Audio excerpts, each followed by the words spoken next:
Hello and welcome back to Aubrey Books and Coffee. Please grab your favorite beverage of choice, my favorite during the cold months because it holds more coffee, and join me. So now that you've seen Broken Binding vlogs already, I am now going to give you the next series that they gave us. I am so excited. This book is amazing.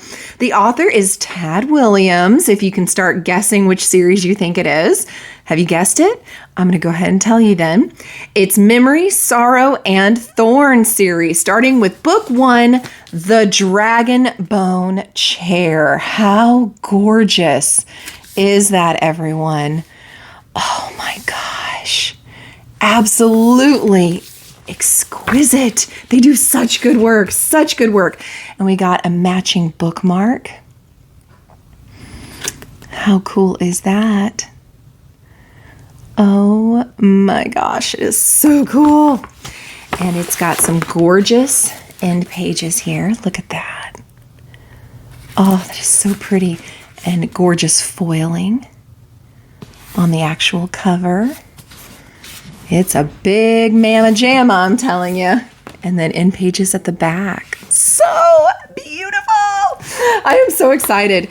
Cannot wait to dive into this and to tell you how, I'm finding it as I go. And then I'll give you a glimpse into book 2. And then I'll give you a glimpse into book 3. And just like last time, I've got some fun pairings with this series with music, other books that have similar vibes to it, and food to try with it. So stay tuned. So I am now about 25% into the Dragon Bone Chair, and it's definitely got the epic fantasy vibes going on. We have a world where there's almost fae-like, it seems, beings and mankind, regular humans, and these fae individuals are ruling in peace and everything seems fine. But as mankind grows, they start using iron weapons, and these fae are allergic to the iron. And so mankind slowly kind of takes over and is beating them back. And essentially one of the few rulers that are left, King John, is really, really ill and on his deathbed when the story opens up. And pretty quickly in the story eventually dies, and his son, I think it's Elias is his name, is ready to take the throne, and his younger brother Joshua has bad feelings about the advisor that Elias is using, that the guy kind of gives off like, to me anyway, the vibes of Rasputin, like dark magic, like not good guy.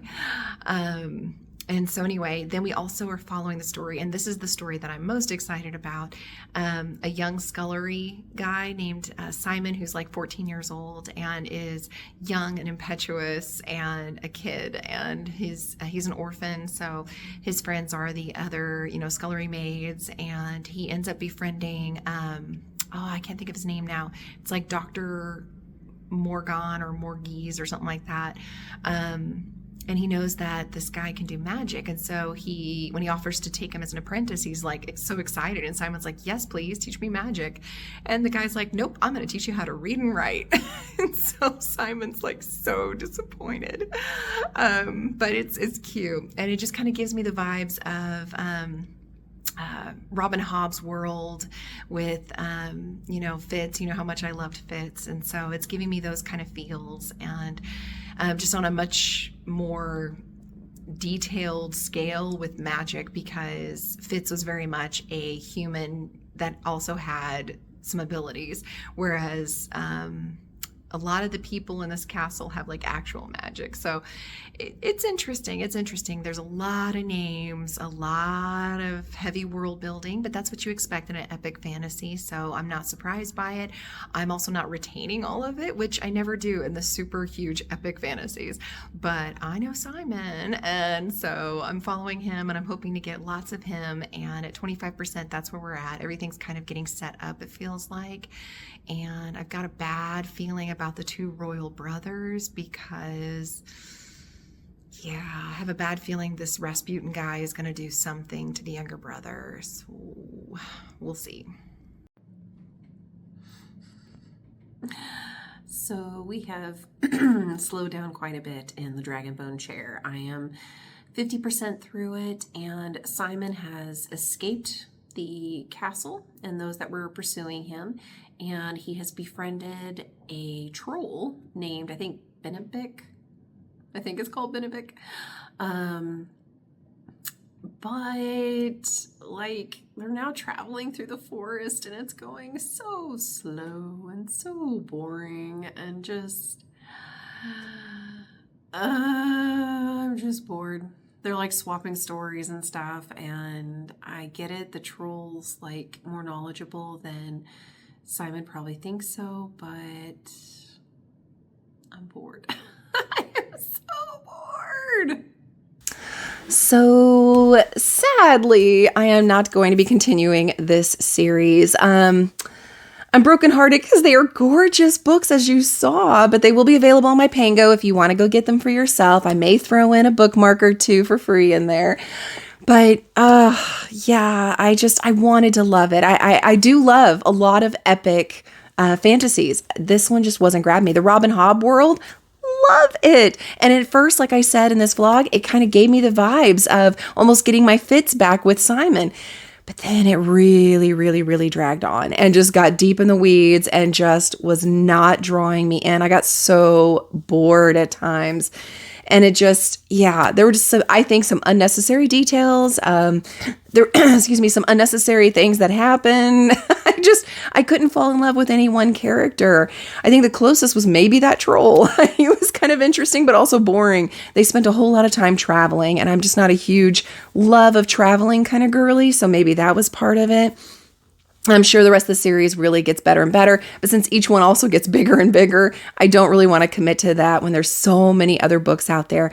And I've already got the next one in Broken Binding series that has come in, and I am excited to try that and get that series going. So hopefully that vlog goes better. But as always, I like to try to do some kinds of comparisons. So I would recommend, if you want to eat like what I was reading in there, you enjoy some bread and apples, because that was a lot of what was discussed, and to drink some ale, because of course you need some good ale. But that was pretty much it. And as far as vibes go with other books, I would highly encourage you to check out Robin Hobb series. Absolutely love that series. I think it's a bit faster paced and has a little bit more dynamic characters, so I am all for that. And then as far as video games are concerned, I'm going to put a couple up here that I think might be comparable as far as like dragons and, you know, the time and era of kings and queens and going on quests and things like that. And as always, of course, the, you know, D&D game would also give you those vibes. So anyway, I hope you check some or all of those out. Let me know below if you actually enjoyed this series. And yeah, I hope you guys have a wonderful rest of your day. Thanks for watching. Please like, subscribe, send your friends, and I'll see you next time.